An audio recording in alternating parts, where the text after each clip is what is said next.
Daylight, my MVVs, welcome. You do not need to tell the deaf that war has begun.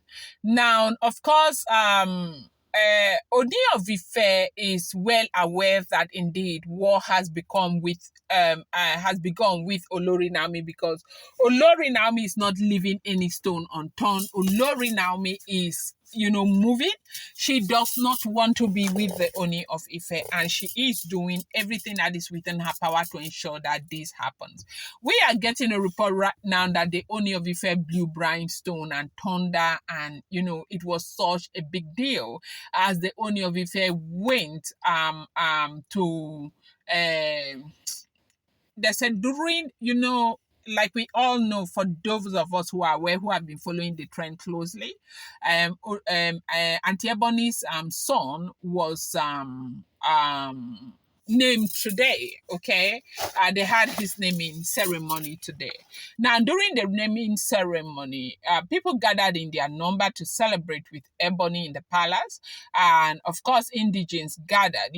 Ebony has some sort of crowd in Ile-Ife. The reason happens to be because she is an indigent and she is blue-blooded, and she has this NGO she's been using to touch the lives of people. So they came out in their numbers to support Ebony. So during the naming ceremony, there were members of the Council of Chiefs who were there, and of course, kingmakers and all of that. They were there. They came to support the Ooni of Ife and Ebony.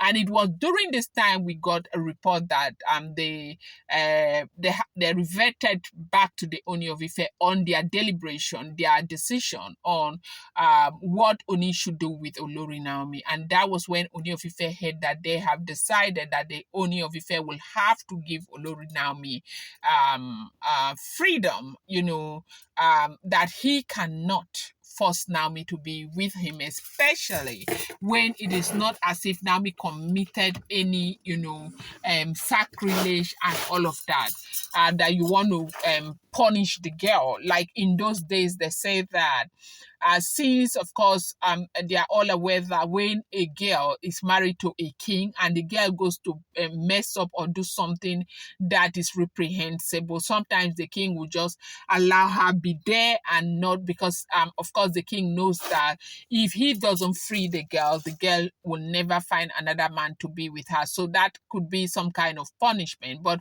under the circumstances, Naomi has not done anything.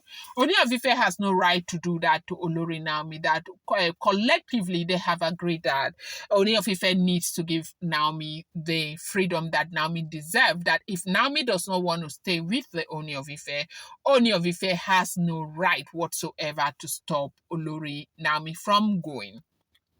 So they said this information got to the Ooni of Ife while he was, doing the naming ceremony for Ebony's son, and Ooni was very upset. Ooni became very agitated. Ooni wanted to go for Naomi because, of course, he knew that the information, before the information got to him, the information had already gotten to Olori Naomi, and they said they had to kind of expedite action.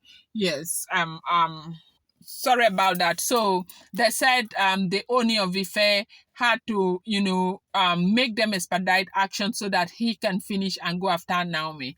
But what we are hearing was that during Ebony's naming, Ooni of Ife kept was talking to the PA to put a call across to Olori Naomi, and he kept calling Olori Naomi.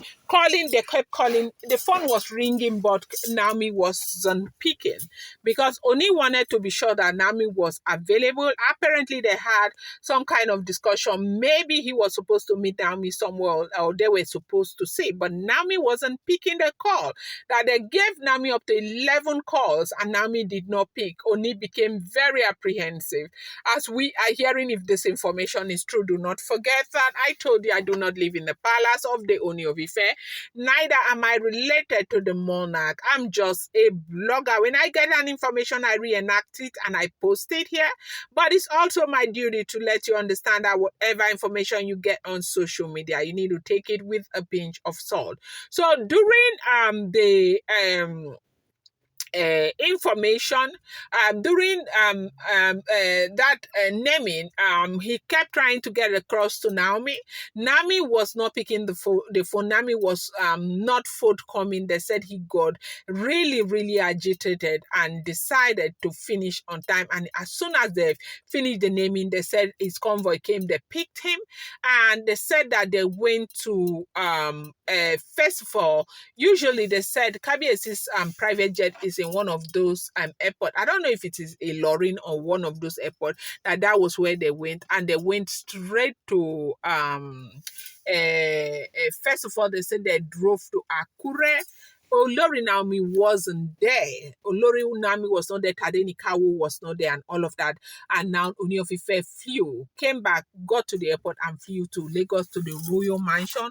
And they said Olori Naomi was nowhere to be found. That he was calling this woman, calling the woman, trying to find out, trying to get intel and everything. That Naomi put off her phones, all her phones, even where she used to get calls from the Ooni of Ife, everything that she put off her phone. And Ooni of Ife went gaga. Like the man got so mad, like he could not believe it, that he felt really, really bad, that he felt so bad. And he was calling everybody, calling people. They called Naomi's place of work, that is her shop. She's always there in that her shop in Lekki, where they sell those expensive laces and jewelries.